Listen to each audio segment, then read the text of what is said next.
On an October evening in 1968, a group of die-hard spectators remained in Mexico City Olympic Stadium to see the last of the finishers of the Olympic marathon. It was almost 7 p.m. in Mexico City, and almost an hour earlier, the winner of the 26 mile, that's 41.6 kilometers Olympic marathon, Momo Voldo of Ethiopia, had won the race to the exuberant cheers of the onlookers. But the crowd watched and waited for the last participant. When it looked as if the last runner had finished the race, the remaining spectators began leaving when suddenly they heard the sounds of sirens and police whistles coming from the marathon gate into the stadium. And as everyone watched, one last runner made his way onto the track for the last lap of the 26-mile race. It was John Stephen Akhwari from Tanzania. In the early part of the race, Akhwari cramped up because he was not used to the high altitudes of the city. And then, in the 19th kilometer, he collided with another runner and fell badly, cutting and dislocating his knee. He also hurt his shoulder when he hit the ground. However, despite his injuries, he still pressed on and finished the race as the last person of the 57 competitors. Akhwari finished with a timing of 3 hours, 25 minutes and 27 seconds, well over an hour behind the winner. And as he ran into the stadium, people could see that his leg was bandaged and bleeding. He was in obvious pain as he hobbled every step. The people rose and applauded until he crossed the finish line. When interviewed later and asked why he continued running despite his injuries, he simply said, "My country did not send me to Mexico City, 5,000 miles away, to start the race. They sent me to finish the race."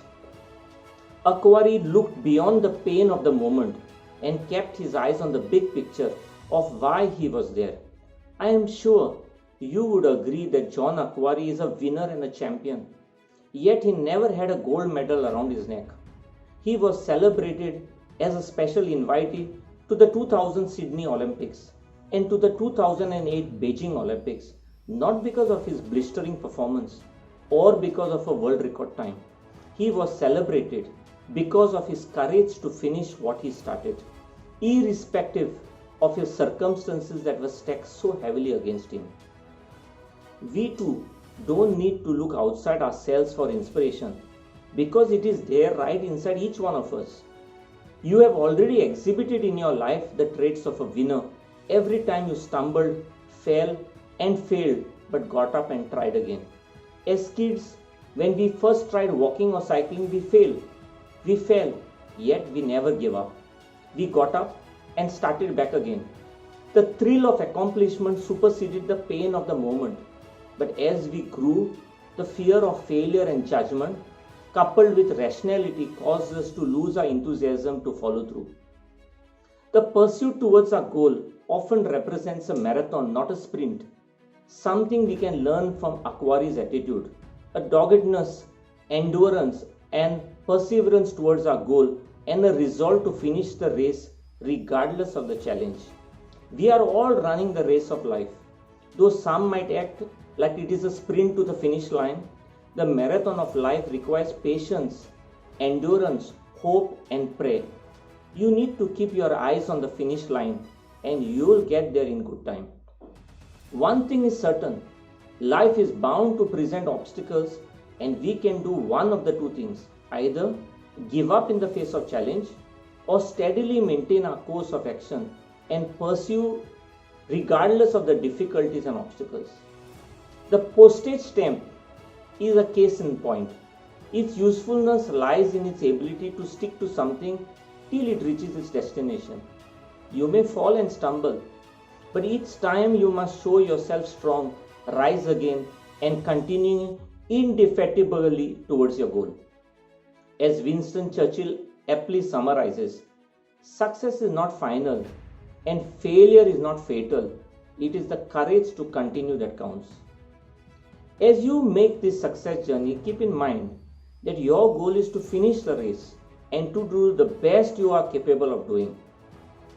I can give you 4 key takeaways from John Stephen Acqua's success. The first, have a strong reason or purpose to start something so that when you run into tough times, you have a reason to go on. Be sure to know the why behind your choice of running your personal race. The second, it's not always about being first or being number one. What counts is that you finish what you have started. Some of us are great starters but poor finishers. My third takeaway is not everything will go as planned, but that doesn't have to be the reason not to finish what was started. Fourth, everyone can find a reason to quit, but not everyone can find a reason to finish. To conclude, I would like to leave you with a quote from Robert Strauss. Success is a lot like wrestling a gorilla. You don't quit when you are tired. You quit when the gorilla is tired.